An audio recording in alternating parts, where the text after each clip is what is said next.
Ja, en intussen bij ons aangeschoven 2 nieuwe gasten. Allereerst Hans Heijnen van Sobox en Huub Narings van LWV. Hartelijk welkom beide heren. Huub, met jou te beginnen. Hoe is het gesteld met onze ondernemers in Limburg op dit moment? Ja, goede vraag, Xavier. We zitten natuurlijk in een gigantisch bizarre tijd. Ja. En als je vraagt hoe is het gesteld met ondernemers, denk ik dat het een heel wisselend beeld is. Er is natuurlijk die groep die zwaar in de getroffen sectoren zit, die wel in de steunmaatregelen zitten, maar hun hart vasthouden als dadelijk alles open gaat, alle rekeningen betaald moeten worden. Er is een groep die in de shit zit en die krijgt geen ondersteuning, die zijn er ook nog. En er zijn ook bedrijven die draaien moeiteloos door. Ja. Dus het is een heel gevarieerd beeld. Gevarieerd. Ja. Zien ze op dit moment, het duurt nu toch al bijna een jaar, hè? In het begin was het volhouden, samen, noem maar op. Zien ze nog altijd die wat het moeilijk hebben, dat het licht aan het einde van de tunnel, of begint het licht steeds kleiner te worden, ondanks dat de vaccins komen? Nou, goed dat je zegt het licht in de tunnel. Wij praten over perspectief. Hè. Onze kritiek op het kabinet was ook bij de eerste lockdown al. Geef nou bij alle maatregelen die je treft ook perspectief. Durf te zeggen, bij minder dan zoveel besmettingen gaan we afschalen. Bij meer van dit gaan we dat doen. Ja. Weet je, dan weet je waar je het voor doet. Dan heb je dat perspectief. En dan weet je, als we het nou met z'n allen doen, dan spreken we elkaar aan. Doe we het dan voor mij als je het niet voor jezelf doet. Ook naar de jeugd. Want als ons dit lukt, gaan we weer open. En daar is vind ik door de beleidsmaker tekortgeschoten. Je moet dat perspectief hebben. Ja. He, dat is die rode driehoek voor die wielrenner. Door 1 kilometer, dan kan die alles geven. Ja. En als je dat niet hebt, je hebt geen idee hoe lang het nog is, en dan ga je opgeven. En opgeven is geen optie. Nee. Weet je, we moeten door, ook in onze stijl, ook van de LBV, we hebben steeds de tone of voice, dat hebben we de duo gekozen voor jongens. Rugrechten, schouders rond in barre tijden, we doen het samen, we helpen jullie. Maar we moeten door, we gaan door, we komen er ook weer overheen. Lobbyen is een van jullie belangrijkste taken. Misschien soms een beetje onzichtbaar, omdat het natuurlijk vaak achter de schermen gebeurt, maar wel een heel belangrijke taak. Heb je ook echt het gevoel dat er in Den Haag geluisterd wordt naar Limburg? Ja, ik ben eigenlijk wel een paar keer verbaasd geweest. Ik ben echt wel, ik dacht van, we hebben meer kracht en macht dan ik dacht dat we ooit zouden hebben. We hebben zaken aan de orde gesteld. Toen de NOW-regeling kwam, voor de kijkers zal het wel bekend zijn, hè, bleek dat die alleen maar toepasbaar was op concernniveau. Stel je hebt een familiebedrijf met 4, 5 BV's. Dan kun je alleen maar steun krijgen als al die BV's in de shit zaten. En niet als één onderdeel die misschien de eventenbranche had, helemaal down ging. We hebben dat aangekaart. En ook Den Haag zei eerst, ook VNO van.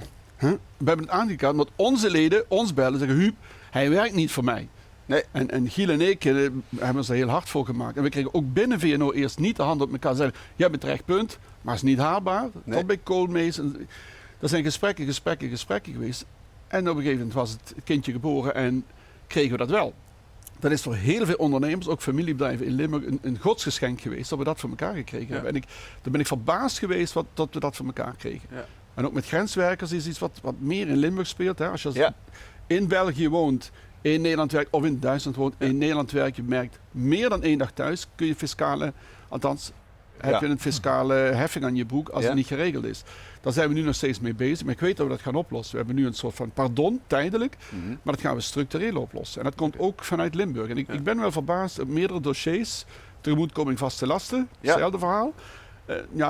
Ik wil niet te veel veren op de hoed van LWV. Het was nu toch in de Tweede Kamer dat de minister daarop nu moet naar gaan kijken. En dat durf ik van te stellen. Xavier, dat hebben we echt vanuit Limburg geadresseerd met de steun van VNO. En hun moeten denk ik die bal inkopen. Maar ik heb wel geleerd, wees niet te bescheiden.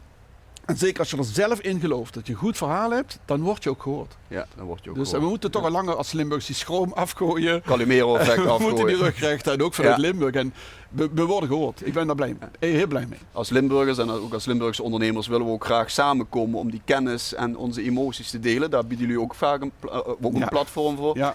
Dat kon natuurlijk minder afgelopen. Dat is het grootste gemis nu. We doen heel veel digitaal. En digitaal kan heel veel. Ik ben zelf nog gisteren ook al met een groep digitaal dat je in breakout groepjes gaat. Dat je zelfs met groepjes post-its kunt ophangen. Dat je met een Mentimeter kunt voelen wat het gevoel in de groep. Ik sta nog elk jaar als oude man nog steeds verbaasd wat er allemaal kan. Ja. Maar de huidhonger blijft er toch. Het elkaar willen vastpakken, met elkaar in de ogen kijken. Ik zie er wel naar uit. En ik denk al onze leden ook. Maar jongens, er kan ook heel veel op digitaal. Op digitaal, dat klopt. Okay. Hans, voordat we naar jou gaan, Sobox, laten we eens even met de kijkers meekijken van wat heb jij het afgelopen jaar onder andere gedaan?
Hans, jullie organiseren normaal heel veel live evenementen. Hè? Althans, is het een onderdeel van een marketingcampagne of een wedstrijd. Dat kon u allemaal niet. En zoals we in de video zagen, jullie gingen heel veel op online overschakelen. Ja, zover dat klopt helemaal. Dus wij organiseren heel veel projecten waarbij eigenlijk aan de ene kant onderwijs betrokken is, aan de andere kant het bedrijfsleven en uiteraard studenten. En eigenlijk, wat wij zagen was dat het onderwijs riep meteen aan het begin van corona van onderwijs moet doorgaan. En dat heeft natuurlijk een bepaalde mindset ook bij ons gecreëerd van het moet doorgaan. En ik denk dat we vanaf dag 1 zo hebben proberen te kijken naar de situatie. En we hadden inderdaad, wat je op de beelden zag, normaal heel veel ook fysieke events. Denk aan kick-off meetings, speed date events met bedrijven en studenten. Een finale waar dan een zaal vol zit met 300 man. Ja, en dat ging natuurlijk niet. Dus wat we hebben gedaan is dat we echt aan de ene kant online tooling hebben. We hadden al online tooling, maar die hebben we versneld doorontwikkeld. Want iedereen moest en ging dat ook gebruiken. Dus het was heel fijn dat we dat hebben samen met TU Eindhoven in de afgelopen jaar ontwikkeld. Dat heeft een versnelling gekregen. Dus het project kon doorgaan. Nou goed, en dan heb je de finale. Dat is natuurlijk lastig. Want wat ga je dan doen? Hè? Normaal heb je de emotie van een finale en de pitches van studenten. En wat we daar toen hebben gedaan is eigenlijk toch gegaan voor een tv-show-achtig concept. Hè? Dat zag je ook in de beelden. Waarbij je inderdaad de studenten op afstand, de coaches op afstand en dan met een stuk montage er toch een eventgevoel van maken. Is het hetzelfde, eventgevoel? Is het hetzelfde? Nee, het is niet hetzelfde. Met name is het persoonlijke contact na afloop.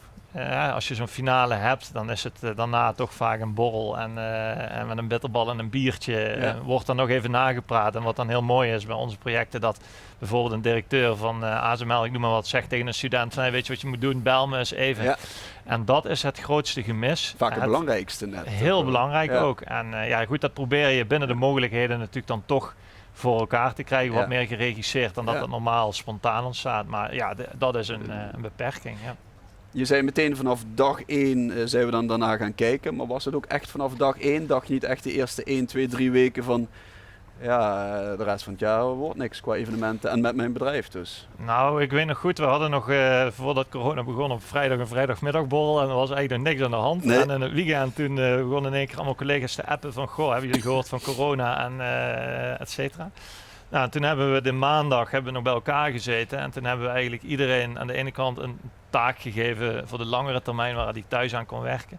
Aan de andere kant heel concrete weekdoelen. Ja, en toen ging iedereen naar huis. Ja, en ik kan me inderdaad de dinsdag nog herinneren dat ik op kantoor kwam en ook echt iedereen thuis was. Ja.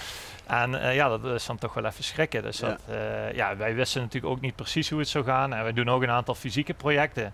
Nou goed, dat stopte natuurlijk. Ja. Dus zeker heeft het ook impact bij ons gehad. Ja. Ja. Wat zie je nu qua budgetten, nu marketingtechnisch voor komend jaar? Zie je dat bedrijven het inkrimpen? Zie je dat ze het verleggen naar andere middelen of tools? Of heel wisselend ook per sector, zoals Huub zei? Ja, het is heel wisselend. Kijk, er is één groot voordeel. Dat is dat bedrijven vaak, omdat heel veel niet is doorgegaan. Denk aan banenmarkten, denk aan andere career-events, et cetera. Die potjes zijn over. Dus je ziet ook dat ze aan het zoekende soms zijn van wat ga ik met mijn marketingbudget doen. Dus dat biedt natuurlijk voor ondernemers in die zin kansen.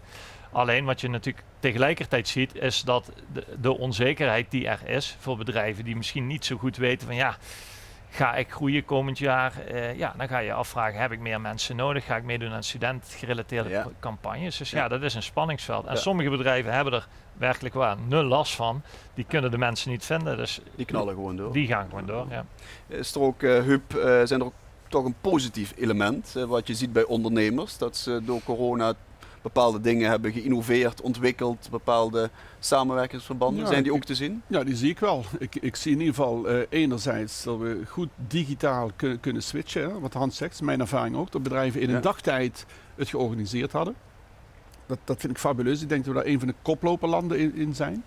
De wendbaarheid van bedrijven, het zoeken, dat is het ondernemers eigene. Als dit niet kan, wat kan dan wel? Een paar mooie voorbeelden van bedrijven die dan van vandaag op morgen een nieuwe business ontdekken en daarmee aan de slag gaan. Je ziet samenwerken ontstaan die er vroeger niet waren. Ook voor de ondernemer die zegt, ik heb een transportbedrijf in personenvervoer, ik lig stil. En ik leen met mensen uit aan het bron- en contactonderzoek. Munkhoff Ja. Dus ik heb een paar fantastische voorbeelden gezien waar bedrijven, ook ondernemers, heel snel schakelen. Wel een beetje wat jij net zei. In het merendeel eerst 2-3 weken, wat gebeurt er? Dus wel snel geregeld digitaal. Maar het duurde wel een paar weken voordat we allemaal in de gaten hadden, dit gaat echt lang duren. Want aanvankelijk was het 3 weken even dicht. En dan gaan we weer door. En daar zat wel verschil in ondernemers die het zuiver ondernemersbloed hebben, die dan sneller ageren en meteen gaan zoeken naar kansen. En mensen zeggen, het staat zo vaart, maar niet lopen even dim, het komt wel goed. Daar zag je de verschil. Ja, maar ik zag zeker hele positieve. En ook toen we, ook in de strijd met die SBI-codes, zegt misschien ook nog iets, vielen diverse bedrijven Net buiten die boven. tegemoetkoming. Hij was enorm hard gemaakt in Den Haag om die SBI-code uit te breiden. Dat lukte. En ik dacht, maar weet je, kan ik weer een paar veren. Dus ik ging bedrijven bellen, ook in de transportsector. Het is gelukt, je kunt er gebruik van maken. Nee, Huub, hoeft niet. We zijn weer op, weet je. Dat je weer zag, ze hadden weer middelen gevonden om die business weer aan het draaien te krijgen. En ik heb er toen 8 gebeld waarvan ik dacht, die hebben er allemaal baat bij. En 7 van zei, Huub, ik heb dat is niet meer opgelost. nodig. Ongelooflijk. Nee. Dus dat is toch het ondernemers eigene.